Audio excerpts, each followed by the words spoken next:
Western Marxism, The Fetish for Defeat, and Christian Culture by Manoel. There is a fundamental contradiction in many of the Marxist studies that are produced in the West. Every time that they speak of Marxism in Asia, in China, Korea, or Vietnam, or when they speak of popular movements in Africa, such as in Egypt or Libya, they highlight the influence of religion on these political movements and the national adaptation of Marxism. When any Marxist researcher studies, for example, Chinese Marxism, they are obliged to address the influence of Confucius's philosophy on Chinese culture in a general manner, and on Chinese Marxism in particular. Likewise, the influence that Islam has on many African countries is always taken into account, or the influence of Confucianism in Asia more generally. When the time comes to look at Marxism in Western politics, however, the influence of Christianity in the construction of the symbolic, subjective, and theoretical universe of this Marxism is rarely taken into account. It is as if in Asia, Confucianism has an influence on politics, in Africa, Islam has an influence on politics, but in Brazil, in the US, in France, in Portugal, Christianity does not perform a similar role in forming historic subjectivity. This is a mistake for a very simple and objective reason, which Antonio Gramsci points out in several different passages of prison notebooks. The Catholic Church is the longest operating institution in the West. No other institution has managed to stay alive for so long with the capacity to disseminate and circulate ideas and concepts through a body of intellectual priests, bishops, and theologians organized within a bureaucracy like the Catholic Church has. So it is impossible to speak seriously about Marxism, politics, subjectivity, culture, and the symbolic field in the West without incorporating the role of Christianity in each social formation, in each specific country, as elements of analysis.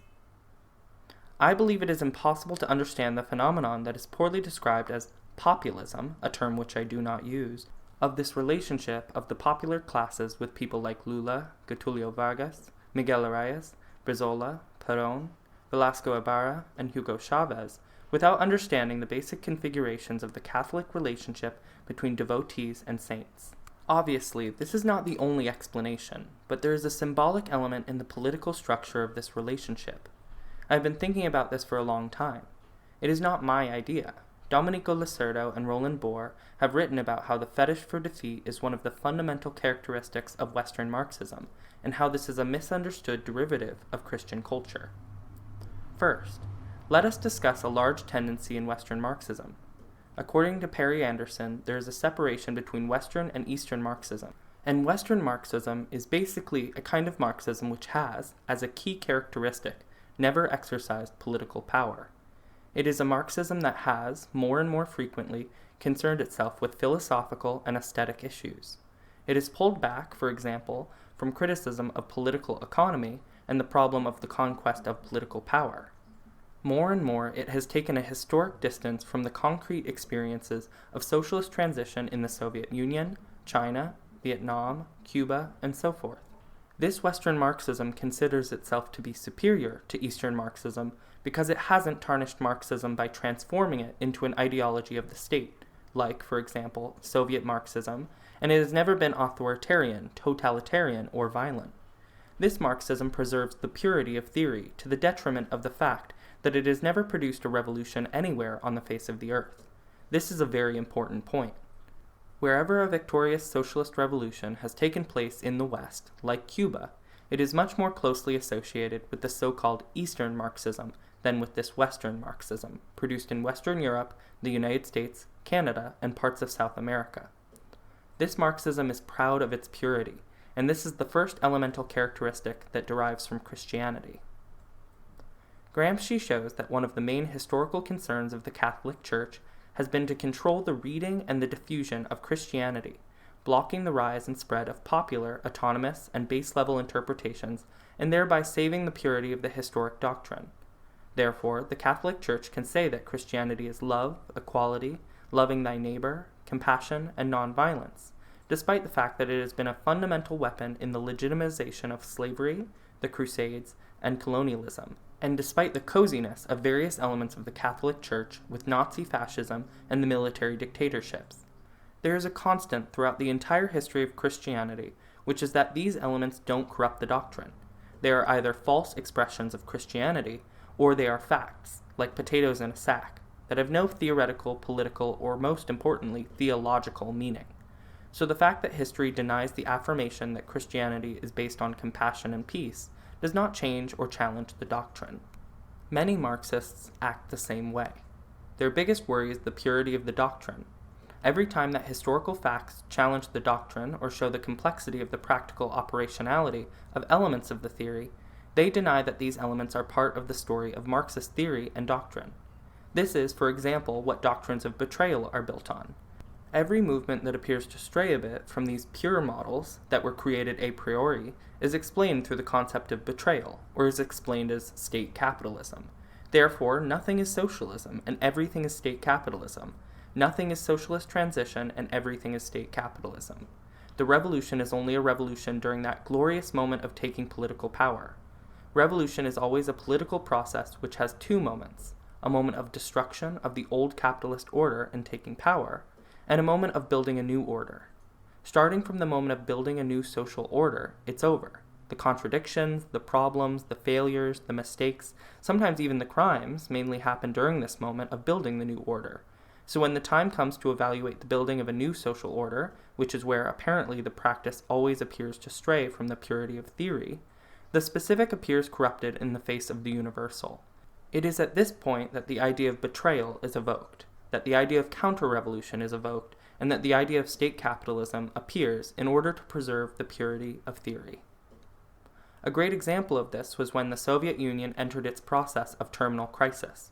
As the end of the Soviet Union approached, many Western Marxists announced that it was a great event in the history of Marxism, because finally Marxism was liberated from that experiment that was born during the October Revolution, that distorted Marxism and transferred Marxism into a mere state ideology. Now, without having to explain the ball and chain of the Soviet Union, Marxism could finally be liberated and reach its emancipatory potential. Another factor that is very common in the Western left is to treat suffering and extreme poverty as elements of superiority. It is very common in Western leftist culture to support martyrs and suffering. Everyone today likes Salvador Allende. Why? Salvador Allende is a victim, a martyr. He was assassinated in Pinochet's coup d'etat. When Hugo Chavez was alive, many sectors of the left turned their nose up at him. If he had been killed, for example, in the 2002 coup attempt, he would be adored by the immense majority of the Western left today as a symbol of suffering and martyrdom. Since he continued exercising power as leader of a political process, which, by necessity, had various contradictions, he was increasingly abandoned as time passed. I don't even have to mention what has happened to Maduro here. These same sectors, which celebrate and support the idea of Allende because he defended democratic socialism, do not see or do not want to see that Allende governed almost entirely through decrees. At the time, the Chilean constitution had a legal mechanism which enabled the executive branch to govern by decrees that did not have to be approved by Parliament or the Supreme Court. So Allende was able to make laws through decrees which bypassed Congress and the Supreme Court. Since Allende did not have a majority in Congress and suffered a lot from the bourgeois opposition, he basically governed through decree throughout his entire mandate. This kind of action today is enough justification to label any left leader that practices it as authoritarian, to compare him to Trump, Bolsonaro, or Erdogan. If Allende was alive today, he would also be criticized, but he died. Another example of this is the situation with Che Guevara and Fidel Castro. To most Western leftists, Che Guevara represents a rebel dreamer. In real life, he was not, but they have built this image around him. Che Guevara died immolated in the jungles of Bolivia, so now he is a symbol of sacrifice, martyrdom, and the agony of defeat. Fidel stayed in Cuba as leader of the Cuban Revolution and all of the contradictions of this process. Today he is viewed as a bureaucrat, without charm or appeal, by many, if not the majority of the Western left. Che Guevara is an eternal symbol of resistance, of dreaming, of utopia, that is unfulfilled because of death. Another example of this is in the contrast in how the People's Republic of Korea is treated compared to Palestine. Both nations engaged in the same struggle, the anti-colonial fight for national independence. In the case of Korea, the struggle was made from a socialist perspective. Korea succeeded despite being a country that is fractured by imperialism. It has an economy that is relatively strong, with a reasonably high level of industrialization, and a very strong national army and capacity to launch nuclear weapons. So Korea is not a defenseless nation. Palestinians are a people who are deeply oppressed, in a situation of extreme poverty, that don't have a national economy because they don't have a national state. They don't have an army or military or economic power. Therefore, Palestine is the total incarnation of the metaphor of David versus Goliath, except that this David doesn't have a chance of beating Goliath in political and military conflict. Therefore, almost everyone in the international left likes Palestine. People become ecstatic looking at those images, which I don't think are very fantastic, of a child or teenager using a sling to launch a rock at a tank. Look, this is a clear example of heroism, but it is also a symbol of barbarism. This is a people who do not have the capacity to defend themselves facing an imperialist colonial power that is armed to the teeth. They do not have an equal capacity of resistance, but this is romanticized. Western leftists like this situation of oppression, suffering, and martyrdom. Another very well-known case is that of Vietnam. Everyone supported Vietnam when it was under attack, being destroyed and bombed for over 30 years. Vietnam beat Japan in World War II, then had to fight France, and then had to fight the United States. From 1945 to 1975, it spent 30 straight years without being able to build a damn school or hospital because a bomb from France or the United States would drop and destroy it. When the country was finally able to beat all of the colonial and neo-colonial powers and had the opportunity to start planning, to build highways, electrical systems, schools, and universities without having bombs land on them the next day and destroy everything that was being done, the country was abandoned by the majority of the left. It lost its charm. It lost its enchantment. There is a fetish for defeat in the Western left. It is an idea that defeat is something majestic. A clear example of this fetish is in the case of the coup in Bolivia. Slavoj Žižek, the famous critical thinker, wrote an article called Bolivia, the Anatomy of a Coup. And what was his big concern? It was to show that Evo Morales was democratic, that Evo Morales did not purge or jail traitors during coup attempts in the past, and that now these same people committed a coup against him. In other words, Žižek praises the very element which led to the defeat of the revolution in Bolivia as proof of ethical and moral superiority. Look how marvelous Bolivia is today. Every day an activist is murdered or jailed, but they have the moral consolation of not having been repressive or authoritarian with the Bolivian bourgeoisie. A third element that is common in the Western left comes from the Christian concept that salvation is not a product of a person's actions, but a decision made by God. It is the notion that, although you work to do good deeds, to follow biblical law, to be a good person, and so forth, your salvation is a decision of God's, like never before. We lost as usual, but the fight continues. Now Alexandria Ocasio-Cortez is the future of socialism in the United States." Unquote. Subjective efforts related to the central point of Marxism, which is the conquest of political power, as Lenin said, everything outside of political power is an illusion, have been devalued due to this influence from Christian culture, even though the majority of Marxist intellectuals are atheists. Instead, the highest value becomes an eternal position of resistance, which produces a sense of pride.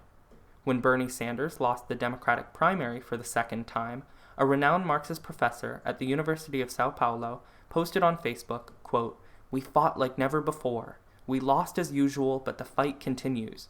Now Alexandria Ocasio-Cortez is the future of socialism in the United States." Unquote.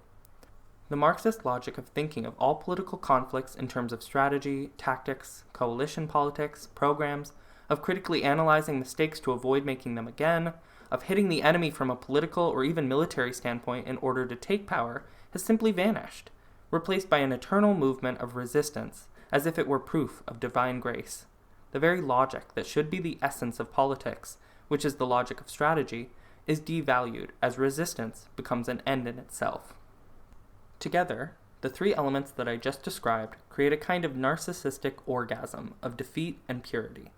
The subject takes pride in not having any relationship with the entire historic concrete movement of the working class socialist and liberation revolutions. They take pride in not having any theoretical or political connection to the revolutions in China, Russia, Korea, Vietnam, Algeria, Mozambique, and Angola. They are, instead, proud of the supposed purity that their theory is not contaminated by the hardship of exercising power, by the contradictions of historical processes. Being pure is what provokes this narcissistic orgasm. This purity is what makes them feel superior.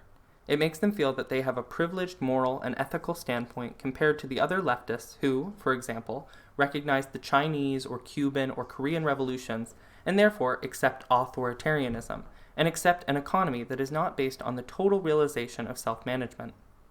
This kind of Marxism has no critical power. It can produce, and does produce, a lot of good analysis of reality, but it is incapable of producing a movement that is strategic and revolutionary, that aims to take political power. Therefore, the process of rebuilding a revolutionary Marxism in the West has to recognize these symbolic elements, which have become ingrained in Western Marxism, that were smuggled in as contraband from Christianity. These elements have to be submitted to radical criticism and surpassed.